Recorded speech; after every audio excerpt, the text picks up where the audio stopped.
Bonsoir à tous, merci de nous être fidèles. Tout de suite le sommaire de votre journal. L'attachement du Maroc au multilatéralisme, principal axe de l'allocution du Royaume du Maroc devant la 74e session de l'Assemblée générale de l'ONU. Allocution prononcée par le chef du gouvernement, Saadi Latmani.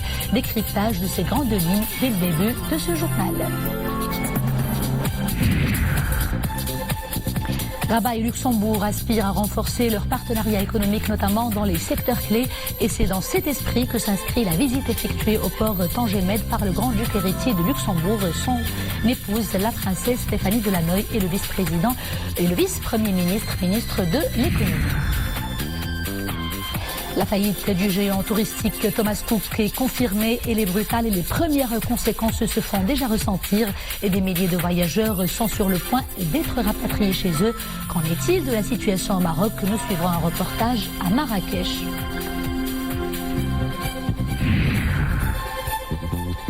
Rabat, sa première biennale d'art contemporain, baptisée un instant avant le monde. L'événement se veut un espace de liberté et d'interaction entre le contemplateur et l'œuvre. Art plastique, sculpture et cinéma, tout le monde y trouve son compte. C'est beau, ça fait rêver et c'est gratuit. Sa Majesté le roi Mohamed VI a adressé un message de condoléances et de compassion aux membres de la famille du regretté le colonel Abdullah Qaderi, secrétaire général du Parti démocratique national, décédé à Rabat dans la nuit du lundi à mardi à l'âge de 83 ans. Le défunt était connu pour son attachement aux constantes de la nation et à ses valeurs sacrées. L'attachement du Maroc au multilatéralisme, principal axe de l'allocution du Royaume du Maroc devant la 74e session de l'Assemblée générale de l'ONU. Allocution prononcée par le chef du gouvernement, Saadi Latmani. Saadi Latmani a réaffirmé donc l'attachement du Maroc sous le leadership de Sa Majesté le roi Mohamed VI au multilatéralisme, suivant une approche prospective et interactive afin d'affronter les défis mondiaux. Les grandes lignes de cette allocution avec Mohamed El-Shkar. Bismillahirrahmanirrahim. Conformément à la vision de Sa Majesté le roi Mohamed VI, le Royaume du Maroc adhère à une diplomatie multilatérale renouvelée et efficiente, explique d'emblée le chef du gouvernement. Le Royaume du Maroc opte, dit-il, pour une approche prospective et interactive avec les questions globales, ajoutant que l'action multilatérale à laquelle le Royaume aspire doit garantir à l'Afrique la place qu'elle mérite en tant qu'acteur sur la scène internationale. Saadi Latmani souligne ainsi que le Royaume a consacré les 2/3 de ses investissements directs étrangers à l'Afrique, ce qui en fait le deuxième plus grand investisseur au niveau du continent. La force de l'action multilatérale réside dans sa capacité à s'adapter aux changements et à asseoir des partenariats adaptés afin d'accélérer le traitement des différents défis, poursuit le chef du gouvernement, qui rappelle l'importance du Forum mondial de lutte contre le terrorisme, présidé par le Maroc et les Pays-Bas depuis 2016, et que le Royaume continuera à coprésider avec le Canada à partir de 2020. Évoquant la problématique de la migration, le chef du gouvernement souligne que le Maroc a été l'un des premiers au niveau régional à adopter une politique nationale de la migration à la fois humaine dans sa philosophie, globale par son contenu, réaliste par son approche et responsable par sa méthodologie. Et c'est en terre marocaine, à Marrakech, que fut adopté pour la première fois de l'histoire des Nations Unies le pacte mondial sur les migrations, un document clé de la gouvernance en matière de migration. Concernant le dossier des changements climatiques, Saadi Latmani fait remarquer que la tenue au Maroc de la COP22 à Marrakech en 2016 constitue un exemple parmi tant d'autres de l'engagement du Royaume dans la lutte contre les effets de ce phénomène. S'agissant du développement humain et durable, le chef du gouvernement souligne qu'un système multilatéral respectueux des spécificités et des différences entre différents pays et régions est en adéquation avec les objectifs de développement durable. L'agenda 2030 des Nations Unies constitue une approche intégrée qui offre aux différents pays la possibilité d'élaborer leur propre stratégie pour atteindre les objectifs de développement, souligne encore le chef du gouvernement. S'agissant des développements du conflit palestino-israélien, Saadi Latmani relève que l'absence de perspective de relance du processus de paix est devenue une cause d'inquiétude pour le Royaume du Maroc et une nouvelle source d'instabilité au Proche-Orient. Le royaume qui est fier d'être du côté du peuple palestinien, surtout que Sa Majesté le roi Mohammed VI est le président du comité Al-Quds, comité issu de l'Organisation de la coopération islamique. Le Maroc rejette ainsi toute atteinte au statut de la ville sainte et s'oppose à la politique de colonisation. Nous sommes convaincus qu'il ne peut y avoir de paix juste et durable sans le droit légitime du peuple palestinien à la création d'un État indépendant, avec Al-Quds comme capitale, souligne le chef du gouvernement.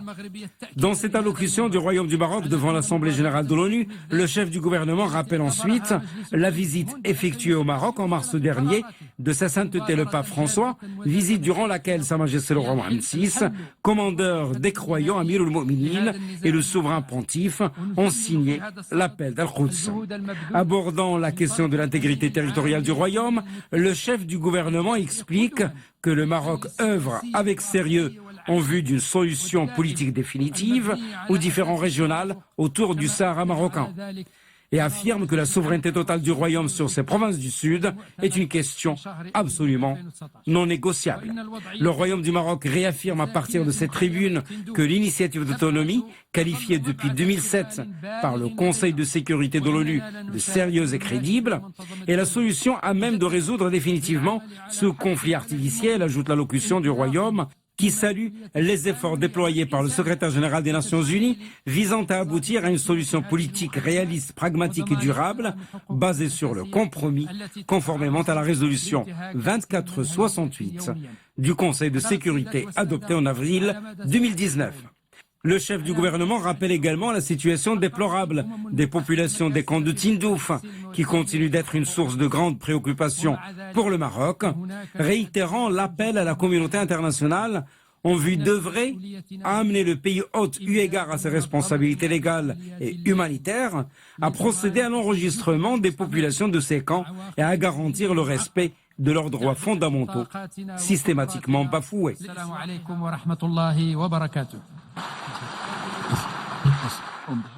Le gouvernement d'Espagne défend la centralité des Nations Unies et souhaite contribuer aux efforts du secrétaire général de l'ONU pour parvenir à une solution politique juste, durable et mutuellement acceptable à la question du Sahara marocain. La déclaration émane du président du gouvernement espagnol en fonction, Pedro Sánchez. Le responsable espagnol s'exprimait devant la 74e session de l'Assemblée générale des Nations Unies qui se poursuit à New York. Les relations économiques entre Rabat et Luxembourg amenées à se consolider, conduites par le grand-duc héritier de Luxembourg et son épouse, la princesse Stéphanie de Lannoy, et le vice-premier ministre et ministre de l'économie. Une importante délégation économique luxembourgeoise a visité aujourd'hui le port de Tangemed, l'occasion de faire connaître les opportunités d'investissement et les avancées réalisées par le royaume en matière de logistique. Anissa Boumedi et Souada Nachat pour le commentaire.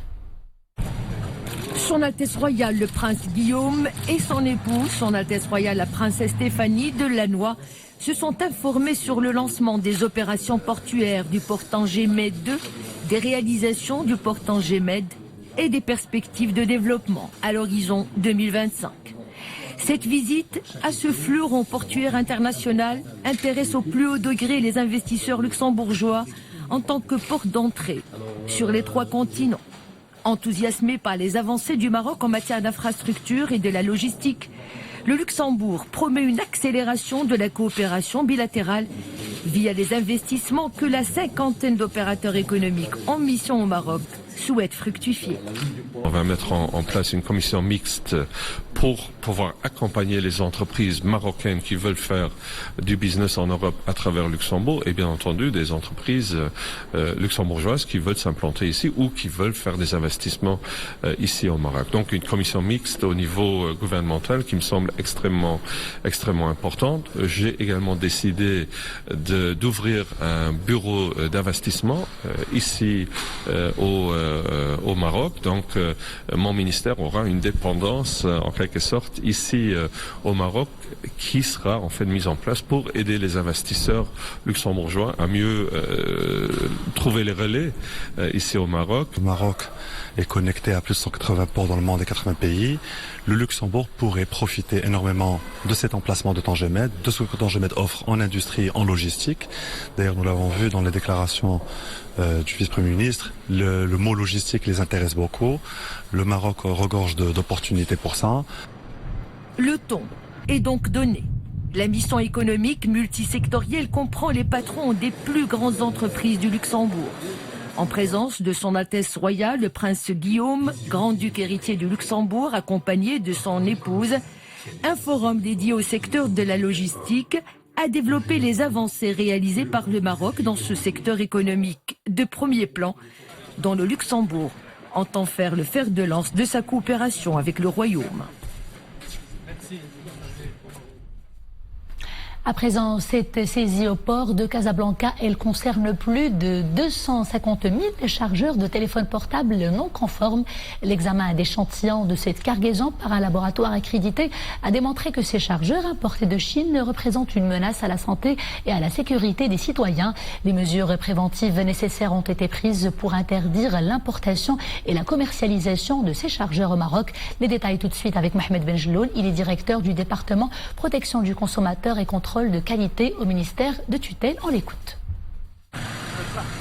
Cette opération s'inscrit dans le cadre du contrôle des produits industriels à l'importation effectué par le ministère de l'Industrie, de l'Investissement, du Commerce et de l'Économie numérique en étroite collaboration avec les services de l'administration des douanes. Elle a permis d'interdire l'accès au marché d'une importation massive de chargeurs de téléphone portable présentant des dangers graves pour la sécurité du citoyen marocain. Elle a été réalisée grâce à des tests dans un laboratoire agréé par l'État qui ont révélé des non-conformités graves de ces chargeurs par rapport aux normes de sécurité en vigueur au Maroc. Vous le savez, le géant tour opérateur britannique Thomas Cook a déposé le bilan en début de semaine. La question qui se pose, que vont devenir les milliers de voyageurs à travers le monde? Le point sur la situation avec ce reportage réalisé à Marrakech par Soumia Belayachi. Moi, ça c'est Mbila Bouazaoui sur un commentaire de Myriam Limissi. Les opérations de rapatriement se poursuivent à travers le monde après la faillite brutale du voyagiste britannique Thomas Cook. Tout comme les 600 000 touristes abandonnés aux quatre coins du globe, les vacanciers en séjour à Marrakech ont vécu quelques jours de confusion avant que la situation ne rentre dans l'ordre. Le premier vol de rapatriement a été opéré aujourd'hui depuis l'aéroport Marrakech-Menara. Je suis arrivé à l'aéroport aujourd'hui, tout est très bien organisé ici, le staff est bienveillant, je suis satisfait des services de l'aéroport. L'agence Thomas Cook s'est enquise de notre situation, les conditions d'accueil à Marrakech ont également été très bonnes. La situation a été un peu tendue samedi, aujourd'hui nous sommes plutôt sereins, on rentre chez nous. Un retour à la normale rendu possible grâce à la mobilisation d'une cellule de crise mise en place au ministère du Tourisme afin de suivre et d'encadrer le rapatriement des milliers de clients du plus ancien tour opérateur d'Europe. Après avoir vu leurs réservations, vols et séjours annulés, ces centaines de touristes peuvent désormais regagner tranquillement leur domicile. Nous assistons les passagers de Thomas Cook dont les vols retour ont été annulés. Nous avons sollicité des vols de remplacement. Tout a été arrangé. Nous avons réagi avec beaucoup de sagesse face à cette situation. Ces touristes sont des clients réguliers. Ce qui est arrivé est indépendant de leur volonté. Nous avons géré la situation. Au Maroc, une cinquantaine d'établissements d'hébergement essentiellement centrés sur Marrakech et Agadir sont concernés par la crise. Les pertes sont estimées à plusieurs millions de dirhams. Les délégations du ministère du Tourisme dans toutes les régions du Maroc ainsi que les délégations de l'ONMT ont été mises à contribution pour encadrer les rapatriements et faire remonter le maximum d'informations au niveau central pour que cette opération se passe dans les meilleures conditions.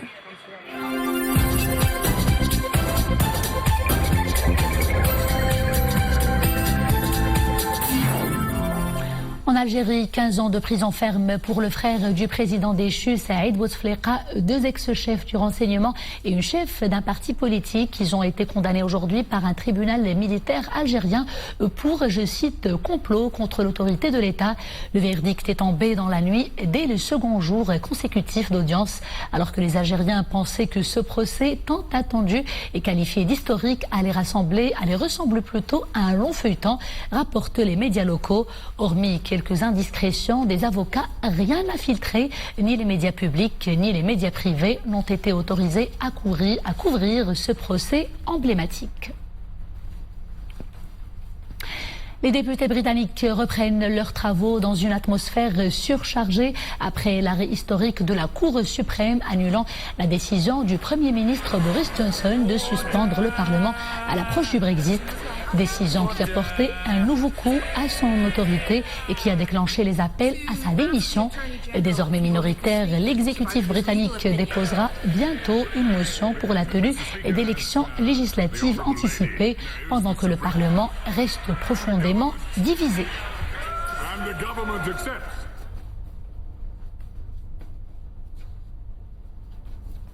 Séisme politique à Washington, le coup près vient de tomber. Le président Donald Trump a bel et bien demandé à son homologue ukrainien d'enquêter sur son rival politique Joe Biden.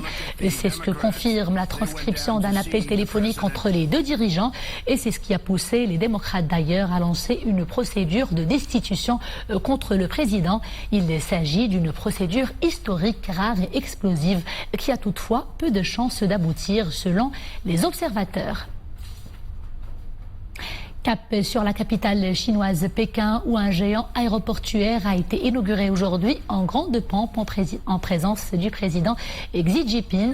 Un nouvel aéroport ultra moderne, vous le voyez, en forme d'étoile de mer à quelques jours des célébrations du 70e anniversaire du régime communiste.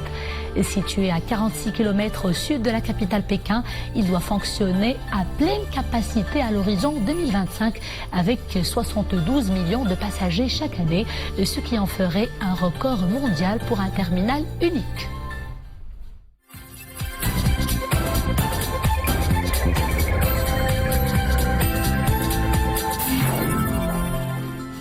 Un mort et 5 blessés, bilan des affrontements qui ont opposé hier soir des supporters de football selon les précisions des autorités locales de la province de Mediouna. Cela s'est passé au niveau de la région de l'Helaouiyine. Le véhicule de quelques supporters de l'AS FAR aurait été attaqué par des jets de pierre qui auraient été lancés par des supporters du WAC Casablanca avant que la situation ne dégénère en affrontement entre les 2 parties. 22 personnes ont été arrêtées pour leur implication présumée dans ces affrontements. Elles sont placées en garde à vue à la disposition de l'enquête menée sous la supervision du parquet compétent. Et suite à ces incidents tragiques, justement, notez que le département du chef du gouvernement précise qu'il a été décidé de prendre toutes les précautions nécessaires et les mesures fermes pour que de tels actes criminels ne se reproduisent plus. Une commission ministérielle s'est d'ailleurs réunie pour examiner la question. Elle est composée du ministre d'État chargé des droits de l'homme et des ministres de l'Intérieur, de la Justice et de la Jeunesse et des Sports, ainsi que du président de la Fédération royale marocaine de football. La commission s'est arrêtée sur les détails de ces incidents et de leur gravité. C'est une grande première artistique à Rabat. Je vous parle de la Biennale d'art contemporain. Baptisée un instant avant le monde, l'événement se veut un espace de liberté et d'interaction entre les contemplateurs et l'œuvre. Art plastique, peinture, sculpture et cinéma, immersion dans un univers plein de sensibilité. Ce qui est certain, c'est que les passionnés d'art en auront plein les yeux et les oreilles également. Le reportage est réalisé au musée Mohamed VI d'art moderne et contemporain de Rabat par Abdel Halis Kiwi. Atman Tazi sur un récit de Maryam El-Messi. Un instant avant le monde. Cet intitulé retrouve tout son sens à la première biennale de Rabat. Une exposition où l'œuvre et son contemplateur interagissent en parfaite communion. Faisant entremêler art plastique, peinture, sculpture et cinéma autour d'un thème fédérateur, la création. Nous devons être fiers de l'histoire du royaume et de cette ville ancestrale classée au patrimoine mondial de l'humanité par l'UNESCO. Cet événement culturel consolidera l'image de Rabat en tant que capitale culturelle mondiale. Un voyage dans le temps entre histoire et contemporanéité, piloté par la ville des Lumières, Rabat l'intemporel. Des œuvres audacieuses conçues par des mains d'artistes qui accordent au Maroc son image de terre de tolérance, du dialogue et de coexistence. Aujourd'hui, on a réalisé, je dirais, un rêve, celui de faire la biennale de Rabat, où Rabat accueille le monde, où le monde vient à Rabat. Et vous avez tout Rabat qui est en fête. Vous avez par exemple le fort Rothenberg, que vous avez les Oudaya, vous avez la Bibliothèque nationale, vous avez le parc Hassan II. Vous avez des artistes qui se sont donnés à cette manifestation pour rendre cette biennale réellement internationale. Cette effervescence culturelle inégalée qui ne cesse de foisonner à Rabat suscite l'admiration des plus hauts acteurs de l'art et de la culture à travers le monde. Nous sommes un peu associés en tant qu'Institut du monde arabe à cet événement qui a été voulu par Sa Majesté le roi Mohamed VI, qui, comme vous le savez, est un passionné de culture et d'art contemporain en particulier. Et cette biennale, je le répète, sera une date dans l'histoire de la culture marocaine, mais aussi internationale, car l'exposition est une exposition de portée universelle. Estamos aquí representando al gobierno de España para apoyar la primera Bienal de Rabat. Nous avons répondu à l'invitation du ministère de la Culture et de la Communication marocain pour prendre part à cette première biennale. Notre participation aujourd'hui est le témoignage de l'appui que le gouvernement espagnol apporte à cet événement de grande ampleur, mais aussi à nos artistes compatriotes ici présents. Cette biennale est également l'occasion de préparer le terrain à de futurs projets d'art contemporain marocain prévus l'année prochaine en Espagne. Y en particular este museo cuyo director y su trabajo apreciamos enormemente. Dédiant entièrement leur création à la femme, artistes, historiens et cinéastes venant des 4 coins du globe font intégrer le Maroc au cercle fermé des quelques pays abritant les 150 biennales du monde. De quoi renforcer la position stratégique de la capitale en faveur de la jeunesse africaine et méditerranéenne. Un événement qui se poursuit jusqu'au 18 décembre. C'est beau, ça fait rêver et c'est gratuit. Et c'était le clap de fin de ce journal. Merci de l'avoir suivi. Je vous retrouve demain, toujours avec grand plaisir. D'ici là, portez-vous bien.